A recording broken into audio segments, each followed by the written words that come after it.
No ar o clipe eletrônico, ao vivo pela TV Câmara de São Paulo. Você pode participar, 3396-4944. 3396-4944. A gente vai tocar um debate sobre a cidade de São Paulo. A gente tem o prazer de receber o vereador Paulo Reis, do PT de São Paulo. Tudo bem, vereador?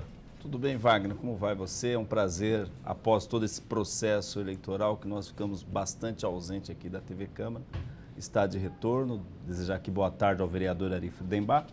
E uma boa tarde a todos os seus telespectadores. Obrigado, boa tarde também ao vereador Ari Friedenbach, do PHS de São Paulo, que é amigo. Boa tarde, vereador, tudo bem? Tudo bom, é um prazer novamente estar aqui. Como disse o vereador Reis, aí depois de um longo período aí de ausência de debates, e estamos aí de volta. Reis, um prazer estar aqui com você mais uma vez. Bom, vamos começar. Nós estamos inaugurando reinaugurando o clipe depois da eleição. Sim, depois das Vocês eleições são nós os somos primeiros os primeiros. vereadores. Nesse período, eu sei que o senhor tem interesse em seu âncora. Seu âncora aqui. O senhor já falou isso outras vezes. É um prazer tê-lo conosco. Eu já até mandei Reis. Currículo, mas... mas assim, é um prazer tê-lo aqui conosco, mas a questão central é a seguinte: até para que a gente não corresse o risco de distorcer o debate eleitoral em si, os vereadores saíram por força da legislação eleitoral, por força das circunstâncias que estavam postas, e nós fizemos programas temáticos nesse processo. Discutimos cultura na periferia, discutimos vários assuntos relacionados à cidade de São Paulo nesse período. Vereadores, vamos começar falando de um assunto nacional. Acho que o grande assunto do noticiário dos últimos 15 dias é o efeito da PEC 241. O El País tem batido, o El País da Espanha, que é o melhor jornal brasileiro, a gente brinca muito falando disso, o El País tem batido na tecla de que, ao congelar os gastos em saúde e em educação, a gente pode trazer um grande retrocesso. Há outros veículos da imprensa brasileira dizendo que não é bem assim, que é possível enxergar um horizonte por meio da PEC 241. Qual é a opinião de vocês sobre a PEC 241 e como ela atinge quem vive na cidade de São Paulo? Posso? Pode. Por favor. Primeiro, eu queria complementar a tua informação, Wagner, que assim, não é só o El País que está descendo a lenha na PEC 241. Primeiro, eu acho muito importante a gente traduzir uma coisa que eu acho que a maioria das pessoas não sabe o que quer dizer PEC. PEC é proposta de emenda constitucional. Porque a gente fala pré-sal, PEC, ninguém sabe nem do que a gente está falando. Isso. Então, PEC é proposta de emenda constitucional. O que vai se fazer é congelar os gastos em saúde e educação, especialmente, por 20 anos. E Washington Post, The Guardian, ou seja, os mais importantes e respeitados veículos do mundo estão dizendo que isso aqui é uma excrescência. Porque o que vai se fazer?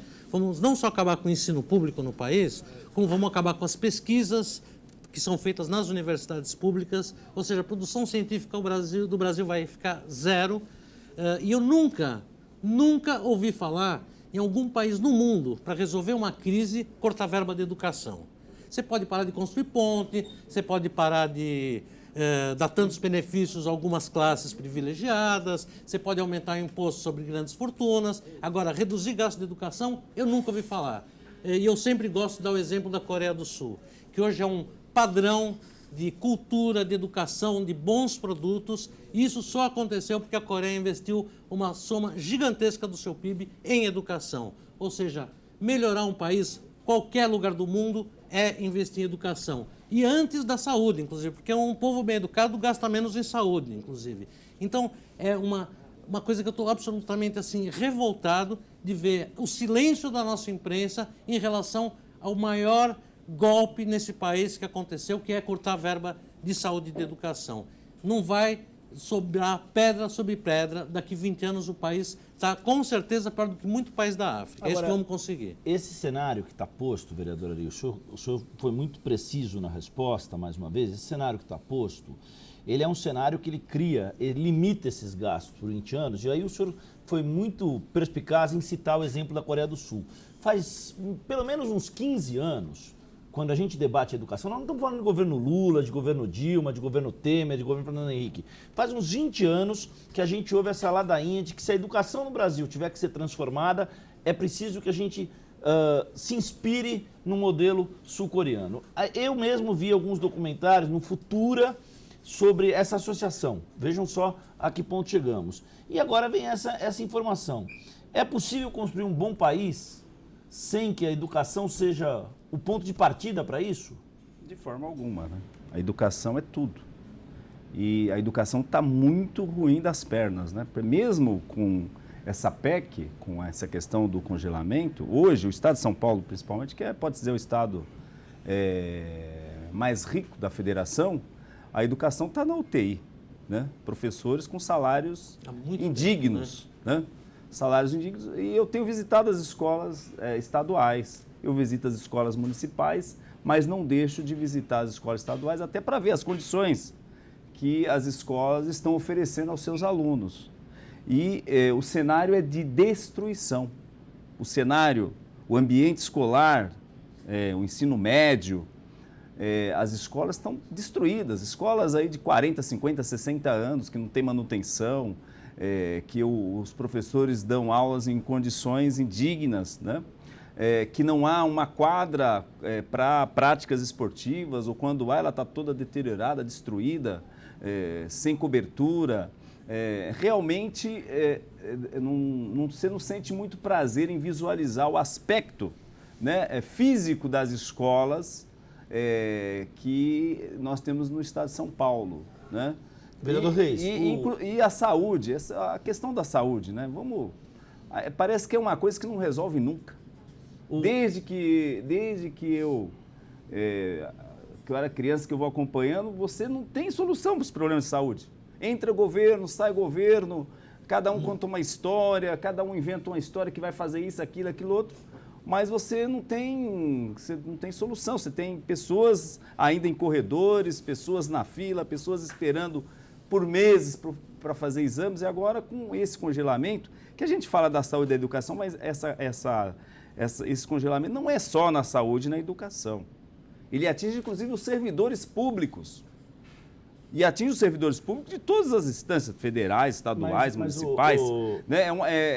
Se diz de congelar tudo, de congelar, inclusive, salários. Né? É que as pessoas ainda não caíram a ficha, elas ainda elas não entenderam, porque fica falando de PEC, é o que o vereador Ari Friedenbach falou. PEC, o que é isso? Esse bicho come, esse bicho morde? O que é esse bicho PEC? O povo não sabe que é alteração constitucional e que essa alteração constitucional, ela acaba se consolidando, porque você não é fácil mudar a Constituição. Assim, todo mundo fala da Constituição Cidadã. Sim. E essa Constituição Cidadã, justamente, procurou garantir investimentos em saúde e educação e outras coisas. Nós estamos focando aqui em saúde e educação. Ou seja, vamos fazer uma emenda à Constituição, ou seja, vamos alterar a nossa Constituição para deixar de ter essas garantias fundamentais. Não existe uma conquista da Constituição de 88. Exatamente. Isso daqui está se destruindo uma importantíssima conquista do nosso país. Então, eu acho. O senhor citou, vereador Ari, eu acho que foi interessante a sua fala, no sentido da gente trazer um aspecto que é uma discussão da percepção pública que as pessoas têm do papel da União, do Estado, dos municípios, das relações com o Legislativo, com o Poder. A ponte pode deixar de ser construída, mas na educação a gente não pode mexer. O senhor falou isso logo na abertura do programa. E a ponte talvez deixe mesmo de ser construída, mas a educação também será mexida. E aí, como é que se faz? Não vamos ter engenheiro, vamos ter que importar engenheiro para depois construir pontes, inclusive, porque não vamos ter formação de profissionais. A gente vai começar a ter que importar mão de obra porque não vamos desenvolver aqui. Acabar com... Outro dia houve desculpe a expressão, um débil mental de um deputado federal aqui de São Paulo, explicando que, olha, quem não tem dinheiro que estude na USP. Quer dizer, isso até circulou meio mundo, né? Muito. Como pode um deputado federal falar uma aberração dessa? Não é possível, ele vive na Lua, em que país que ele vive? Quem não tem dinheiro, quem não está na USP é porque não quer, né? Não tem direito à faculdade. Não tem direito à educação básica, não é nem faculdade, porque não vai ter direito à educação básica. Vamos voltar a ter criança vendendo coisa no farol, coisa que diminuiu sensivelmente. Assim, a miséria vai se espalhar, a violência vai aumentar, e aí depois a classe dominante vai reclamar de que estão me assaltando aqui nos jardins. Mas isso que o senhor citou, vereador, é muito curioso, porque assim, existe um padrão de conduta, vereador Reis, que é o seguinte: no inconsciente coletivo de algumas nações, a gente vê questões. O prefeito eleito João Dória deu uma declaração na Argentina dizendo que o Haddad é melhor e maior do que o PT. O senhor viu essa declaração, o senhor também viu essa declaração. Existe um inconsciente coletivo de uma percepção também um tanto quanto discutível do papel das relações entre o cidadão e o poder, que está ancorada exatamente nesse modelo. O sujeito sai de São Paulo, vai para Nova York, vê a velocidade em 25 milhas por hora, Nova York, como eles são civilizados, funciona. né? Como eles são civilizados. Londres, 25 milhas por hora e a direção do lado direito. Como tudo funciona em Londres. Paris, em todas as cidades do mundo em que houve a redução da velocidade nas marginais, nas vias arteriais da cidade, isso deu resultado. Você tem aí um consenso, não se pode imputar isso só à classe média, mas um consenso de que isso funciona. Ponto. Aí vem para São Paulo, é a indústria da multa. Aí fica difícil de explicar, quando você reduz o debate a um aspecto que é... Pior é quando assim, alguém critica, e na hora que assume o poder aí fala, não, sabe o que é uma boa ideia? Quer dizer, eu nunca ouvi falar de alguém na iniciativa privada, o cara vai para uma entrevista de emprego, fala, olha, minha proposta é entrar na sua empresa, eu vou fazer essa alteração, porque assim vai melhorar. Aí, tá bom, você está contratado e assim, fala, não, deixa tudo como está que tá bom. Assim, está despedido. Está despedido. Na iniciativa privada não vai ficar no emprego. Claro. Na realidade, o prefeito Haddad ele foi bastante prejudicado porque os seus concorrentes, os seus adversários, eles usaram muito essa questão da redução da velocidade e a questão das multas contra a reeleição do prefeito Haddad. Né? Foi claro, foi nítido para a gente isso. E isso acabou, assim, entrando na cabeça, na mente humana, de tal forma que eu que disputei a eleição, que ia pedir voto para as pessoas, a primeira coisa que vinha era a questão da redução da velocidade. O senhor foi hostilizado, vereador? Várias vezes. Eu queria que o senhor falasse sobre isso, porque várias isso vezes. É um ponto preocupante da política hoje em dia. Várias vezes eu fui hostilizado, inclusive até agredido nesse processo eleitoral. Até agredido. Foi uma campanha muito difícil, muito dura. E para nós do PT, eu disse isso, com exceção do Suplicy, que o Suplicy é um nome, todo mundo conhece ele, 100% da população conhece o Suplicy, não conhece o Reis. Né? Deixa de modéstia, vereador. 100%. 99, né? 100% da população não conhece o Reis. Está numa fase irrepreensível, né? Mas eu ainda assim, falei para os petistas, para os nossos parlamentares, que a maioria do PT que se elegeu foram os amassadores de barro. Aqueles que amassaram o barro... Sujaram a bota. Sujaram a bota. Amassamos barro diuturnamente. Não teve espaço para aqueles que não... que tinha pessoas trabalhando, fazendo campanha para eles. Eles tinham que ir à rua. Teve que ir à rua, né? Alguns nem isso. Exatamente. Mas mostra para você ver, o Alfredinho eleito é um amassador de barro nato. A Juliana Cardoso eleita, uma amassadora de barro nato. Os Tato 1, Tato 2, são amassadores de barro o tempo todo, lá na Capela do Socorro, na Zona Leste. Então, o Alessandro Guedes, que foi eleito, é um amassador de barro o tempo todo na rua. Então, e obviamente que nós percebemos, nós temos uma percepção real desse processo eleitoral e do ilusionista, porque o Dória é o ilusionista, é o vendedor de ilusões. Que o Dória não tem um prego pregado na parede com o nome dele. Dória, eu preguei esse prego na cidade de São Paulo. O Haddad fez muito. Nós temos pontes, avenidas, vias que foram feitas, creches que foram feitas na gestão do Haddad. Você pega aí Ponte Laguna, Ponte Itapaiúna, Complexo Viário da Ponte Baixa, 100 mil vagas no ensino infantil, creches, uma série de coisas que foi feita pelo governo Haddad. E isso não pesou. O resultado, as políticas públicas que foram implementadas, o povo não deu muita atenção para isso, né? Eles deu atenção ao ilusionismo. Olha, eu vou fazer um corujão, agora você trabalha o dia inteiro e à noite você vai para a sessão coruja. A coruja vai resolver, vou criar um bilhete mágico que resolve o problema da saúde pública. Nós sabemos o problema da saúde pública e está aí. A discussão da PEC, né, que tem uma questão ligada direto à saúde pública. Né?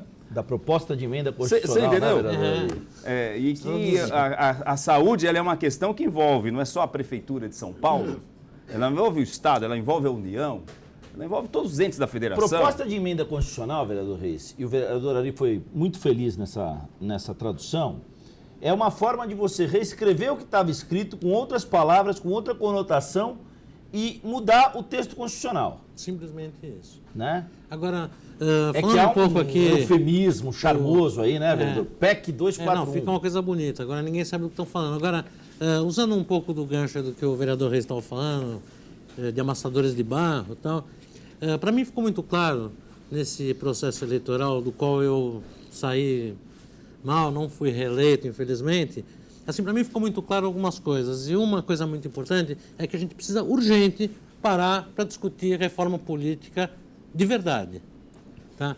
Porque o que eu assisti foi uma enorme diferença de posses de candidatos fazendo campanhas, alguns com campanhas milionárias e outros com uma verba ridícula, como foi o meu caso, com pouco espaço, situações como, por exemplo, eu não tive 1 segundo de televisão. Então, essa diferença de possibilidades, porque assim, uma grande dificuldade minha é que sou uma pessoa que tem um mandato limpo, trabalhei direitinho, trabalhei bastante, também amassei barro, o Reis é testemunha disso, trabalhei duro, mas não consegui levar muita gente a saber que eu era candidato. Então, algo está errado no processo eleitoral. A velha analogia do tostão contra o milhão, né? Exatamente. Vereador? Então, assim, está muito errado o sistema. Está muito, muito ruim.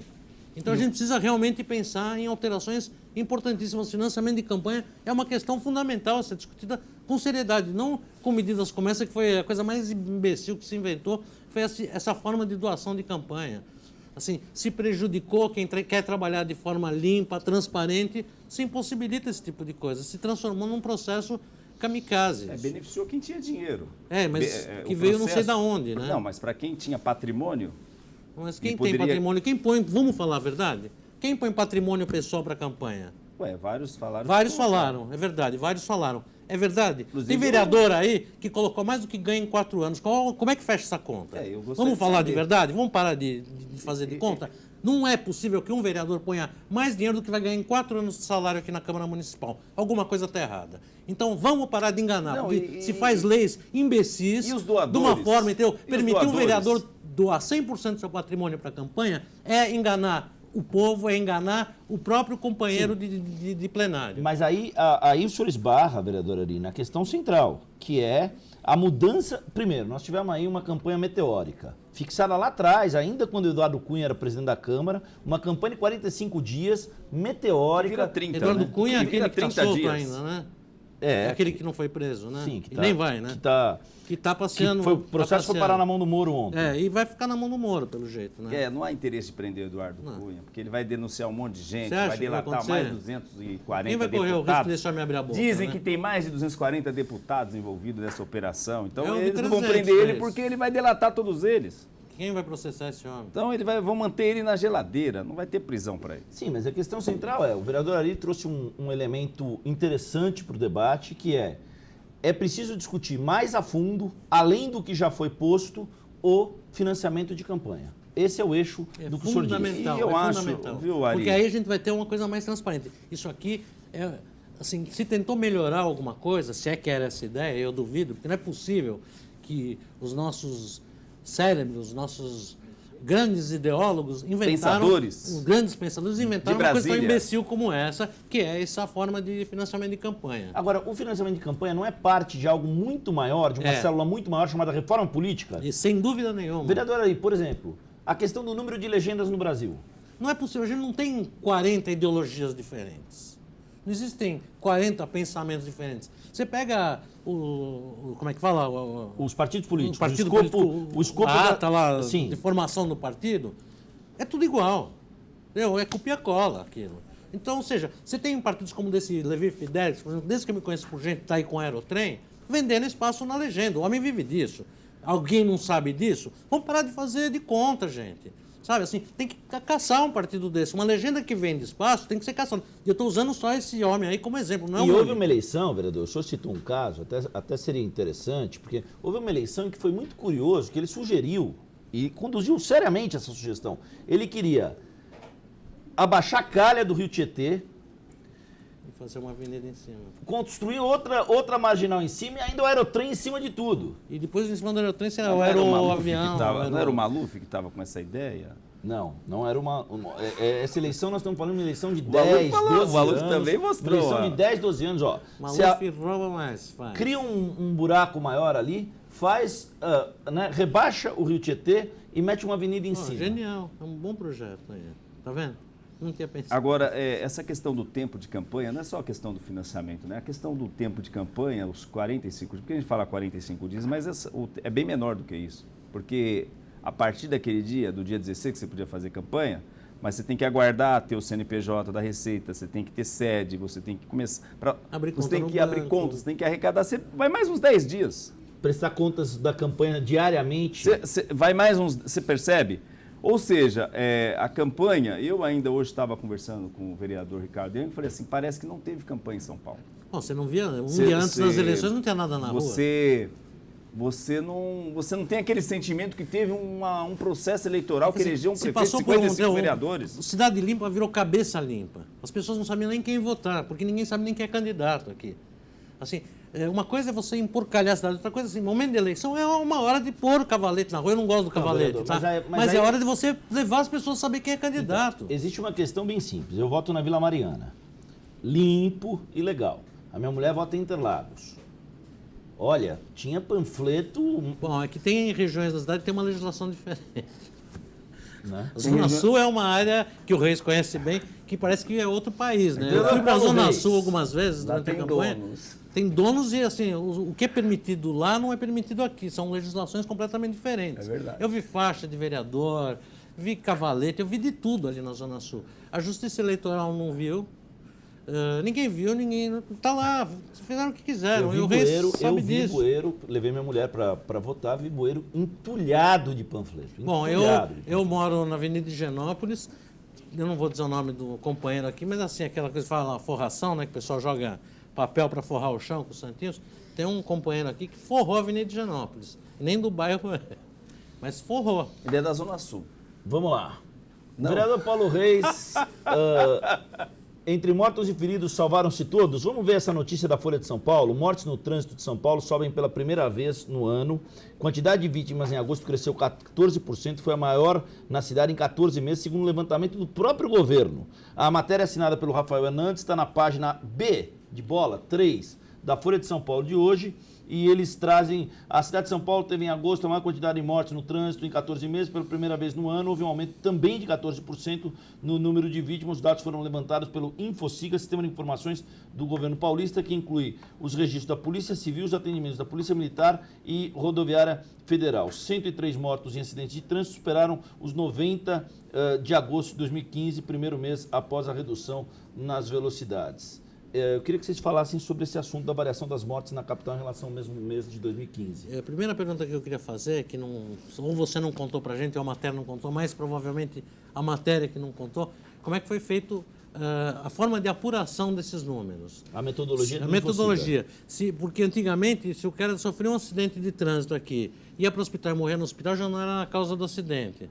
Então precisa ver se isso não foi mudado, o levantamento desses números para aumentar, porque eu acho bastante difícil, a não ser que haja uma explicação, como é que aumentou o número de acidentes tendo essa redução da velocidade que, inevitavelmente, é um fato. O prefeito Haddad, ele foi muito feliz, né, no que se refere a ter essa coragem, né, porque teve que enfrentar muita gente, né. O povo brasileiro gosta de correr, o povo brasileiro gosta de velocidade, né. E principalmente o povo de São Paulo, que tem gente aqui do Brasil inteiro, né? Tem nordestino, mineiros, baianos, tudo aqui, né? E a gente percebia no debate, no dia a dia, essa irritação das pessoas com relação à redução da velocidade. E o prefeito foi muito feliz, ele falou o seguinte, olha, se for para ganhar a eleição defendendo as mortes, eu prefiro perder, né? Se for para ganhar a eleição defendendo que as pessoas possam ser vítimas no dia a dia, pode morrer à vontade. Que possam morrer à vontade, eu prefiro perder. E ele acabou perdendo.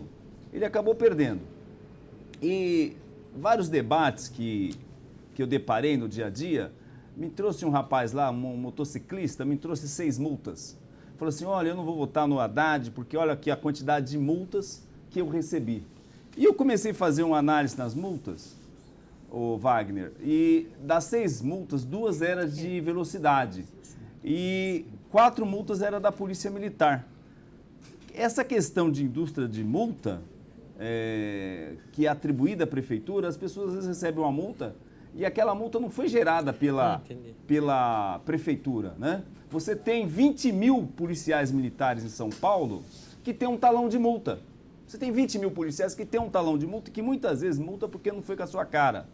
Muitas vezes você recebe uma multa porque o cara não gostou de você, ou da forma que ele te abordou, da forma que ele acaba falando, vou encher ele de multa. Acontece muito disso. Então, eu falei para o cara, olha, você está falando mal do prefeito, você recebeu 2 multas, realmente, excesso de velocidade, e quando se reduz a velocidade é para proteger a sua vida, e a filha dele estava do lado, eu falei, é para que a sua filha tenha você todos os dias de volta, para que a sua esposa tenha você todos os dias de volta. Está dizendo para você andar devagar, que andando devagar você tem muito mais possibilidade de não se envolver em acidente, de não ser vítima de lesão, não ser vítima, inclusive, de morrer, né? Agora, você não fala mal aqui do governo Alckmin, que tem 4 multas aqui, que é da Polícia Militar. Porque está escrito aqui, é da PM, ó. Deixa eu fazer um parênteses rápido. Reis, assim, muita gente me vem com essa coisa de indústria de multa, e eu respondo o seguinte, eu não tenho multa. Sabe por quê? Porque eu respeito a lei. Claro. Se você resolve se protestar contra a legislação andando acima da velocidade, paga a conta. O seu protesto tem um preço, que é a multa. Então, assim, ninguém é multado por andar de acordo com a legislação. Você quer mudar? Muda a lei, não é protestando andando acima da velocidade. E o prefeito, voltando vir com essa argumentação. Conversa, então, o que eu digo? Então, realmente, houve uma redução de mortes, houve uma redução de acidentes e melhorou o trânsito, porque as pessoas não conseguem enxergar que cada vez que você tem um acidente de trânsito, cada vez que você tem uma moto que se envolveu num acidente, você tem uma pessoa ali estirada no chão, aguardando o SAMU, aguardando o bombeiro, o resgate, né, para socorrê-la, ali trava a cidade. Então nós saímos de manhã, vários dias eu saí de manhã para vir para cá, para a Câmara, ou para vir para a cidade, a estrada de Itapecerica, a João Dias, a própria Marginal Pinheiros, às vezes para cada 1 quilômetro você tinha uma moto jogada no chão. Você tinha um carro trombado, você tinha um acidente, você tinha uma pessoa estirada no chão. Sobretudo no Boi-Mirim. Exatamente. Com a redução da velocidade, você quase não vê mais esses acidentes. É verdade. Você quase não vê. Então, aquele acidente, o que aconteceu? Ele travava São Paulo. Um acidente na Marginal Pinheiros, na Marginal Tietê, trava São Paulo. Então, as pessoas têm a percepção de que elas estão correndo, que elas estão ganhando tempo. E, na realidade, elas estão perdendo tempo. Não é à toa que nós saímos da 7ª cidade mais congestionada do mundo para a 58ª no ranking. Isso porque a redução, em que pese que houve uma redução da velocidade, mas como houve uma redução de acidentes, como não há acidentes, a fluidez se tornou melhor. E olha, vereador, ainda no vácuo do que o senhor está nos dizendo aqui, tem uma matéria extremamente interessante que corrobora isso que o senhor está falando aqui para o telespectador da TV Câmara. A matéria é do Felipe Sansoni, no Diário de São Paulo de hoje, a página 6, e ele mostra o seguinte: o SAMU, Serviço de Atendimento Móvel de Urgência da capital, recebe, em média, 5.000 chamados por dia, dos quais aproximadamente 1.200 levam ao envio de ambulância para atendimento. 1.200 ocorrências por dia na cidade de São Paulo, em que o SAMU tem que deslocar ambulância para atender, vereador Ari. Bom, a gente tem um seríssimo problema aqui em São Paulo, que é SAMU versus resgate do bombeiro. Agora houve uma determinação legal de que eles comecem a conversar, porque o que acontecia até então, você fazia um chamado e uma viatura do SAMU e uma viatura do resgate para o mesmo acidente, deixando de atender alguém que estava precisando. Isso é mais uma das nossas loucuras, uma aberração, você ter 2 sistemas de resgate que não conversam entre si e os 2 fazem o mesmo atendimento com um número, conforme você acabou de passar, de 1.200 deslocamentos de ambulância por dia. Talvez a gente conseguisse ter 600 só, porque vai ver que é tudo em duplicado. Veja que interessante. Nós estamos falando do Diário de São Paulo. O Diário de São Paulo, o Ministério Público ingressou no início de setembro com ação civil pública contra o governo estadual pelo fato de a Administração Geral do Alckmin não participar do custeio do SAMU na capital. Porque ele tem o resgate, justamente. Né? Ou seja, nós estamos reforçando aí a argumentação que o senhor acabou, a explicação que o senhor acabou de desenvolver. Vereador Reis. Eu acho, no meu entendimento, os acidentes de trânsito é coisa para o resgate. O SAMU é para doentes, para remoção de doentes, pessoas que estão enfermas em casa, você tem que ir lá socorrê-lo. No meu entendimento, o resgate, o bombeiro, que é aquele resgate feito, que antigamente não tinha SAMU, sabem disso. Antigamente tinha o resgate do bombeiro. Então tem um acidente de trânsito, quem vai fazer o resgate? O resgate que o senhor está citando, vereador, custa ao governo do estado de São Paulo a importância módica de 182 milhões de reais por ano. Isso quem falou? O estado inteiro. Quem falou isso foi o Luiz Carlos. Essa informação está no Diário de São Paulo Isso de para o hoje. estado inteiro. Mas isso quem passa essa informação é o governo do estado, Isso, né? E se isso está sendo bem aplicado ou não, ele não conta, né? Precisa saber, porque às vezes ele está jogando o próprio gasto com o corpo de bombeiro, ele está jogando aí. O SAMU, né? Não, Porque você conta tem a base do bombeiro, e lá você tem a viatura do resgate que sai da base do bombeiro. Quem é treinado. Não é uma coisa separada do bombeiro. Quem é né? treinado. Só para deixar clara a informação que a gente tem, que a gente colocou aqui na mesa e que está no Diário de São Paulo de hoje, a gente está, como é proposta do clipe, comentando. Inclusive, parte do bombeiro é custeado pela prefeitura. Sim. Mas agora, a parte do SAMU tinha que ser custeada pelo governo do estado e não é. Mas veja, vereador Ari, gastos estaduais com resgate já são 182 milhões. A Secretaria Estadual de Saúde informou que o GRAU, Grupo de Resgate e Atendimento de Urgências, foi criado em 1989, portanto não foi o governo do estado que não aderiu ao SAMU. Foi o governo federal que, ao lançar um programa próprio, não aderiu ao GRAU que já existia. Essa é a argumentação que se contrapõe aí, tecnicamente. Enquanto isso, a gente tem 2 serviços de atendimento paralelos, né? Não, com 2 custos, né? Mas não... Enquanto eles estão dizendo quem não seguiu quem, a população paga Wagner, o problema é o seguinte, o que a gente tem que diferenciar aí, nesse caso, que aí tem que ter... Qual que é o problema? O cara vai ao telefone ligar para pedir o socorro, ele liga para todo mundo. Ele liga para o resgate, ele liga para o SAMU.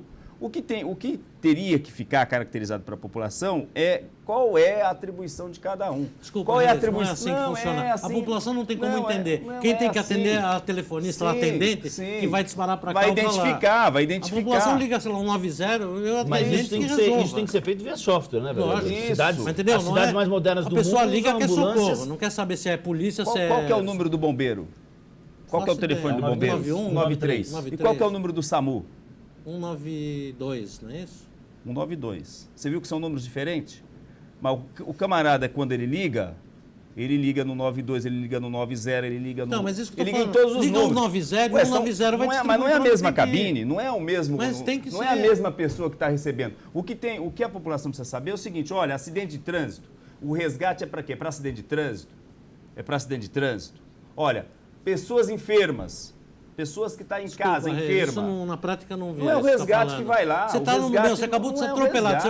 É um 92 ou um 93 que eu tenho que ligar? Você liga um 90 e o atendente tem que direcionar para quem tem que... Quando você liga para o 90, mas... Mas você tem que ter uma central de atendimento e essa central que tem que direcionar. Não tem uma central de atendimento. Tem que ter. Tem várias centrais. Então, a gente tem vários custos, várias centrais e ninguém atende ninguém. O governo tem que se conversar. Veja só, o governo não se conversa. O governo não estabelece uma política única. Não, o ideal é a gente ter vários custos. Entre município, Estado e a União. Não tem uma política única. Não, o que tem é o interesse de ter vários Cada custos, vários organismos. Demonstrar o seu programa, o seu projeto, a sua vedete. E a sua vedete tem um custo incalculável para a população. A população é que paga. Mas na linha do que vocês, vereadores, estão falando aqui, o Jorge Ayup, da Zona Norte da cidade de São Paulo, ligou aqui para a gente, mandou uma pergunta para vocês que diz o seguinte: por que a CET leva tanto tempo para atender o munícipe na cidade de São Paulo? Em alguns casos, segundo ele, mais de um ano. Qual é o problema que envolve... Mas que tipo de atendimento leva um ano? Tem que saber, tem que identificar. Porque eu já pedi, por exemplo, lombada. Se for para multar, é muito rápido. Se for para colocar uma lombada, é mais demorado. É muito rápido. Agora, tem atendimentos que às vezes demanda projetos, demanda recursos. Ele falou que a questão que envolve os pedidos dele, especificamente, são de faixas e placas. Eu tô lá todo dia eu passo ali na rua José Joaquim Gonçalves, Cândido José Xavier, no Parque Santo Antônio. Aí os moradores vêm me reclamar da sinalização. Já tem pedido na CT, já falei com o secretário de transporte. Eles são lentos. Infelizmente, o poder público é lento. Ele não trabalha na velocidade das nossas vontades. Você faz um pedido e fala, eu não tenho equipe, eu não tenho orçamento, e está lá a rua sem sinalização. Lá no Parque Santo Antônio está sem faixa de pedestre, está sem semáforo, a rua foi recapeada, e isso já... Mas isso por que você recapeou? É uma emenda minha. Isso já há quase um ano que eu fiz a emenda, eles foram lá e recapearam, que a CET não sinaliza. Agora, tem pedido na CT? Tem pedido na CT. Tem cobrança na CT? Tem cobrança na CT. Para que você melhora o asfalto, aumenta a velocidade. Exatamente. Se você não tem fiscalização, a coisa fica mais grave ainda. Tem cobrança na CT. Agora, a CT funciona na velocidade do meu pensamento, da minha vontade? Não funciona, infelizmente. O poder público é deficiente. O poder público não tem eficiência no poder público. Aquela lógica, que é um princípio da administração pública, que é o princípio da eficiência. Isso está longe da gestão pública. Isso não existe. É isso, né?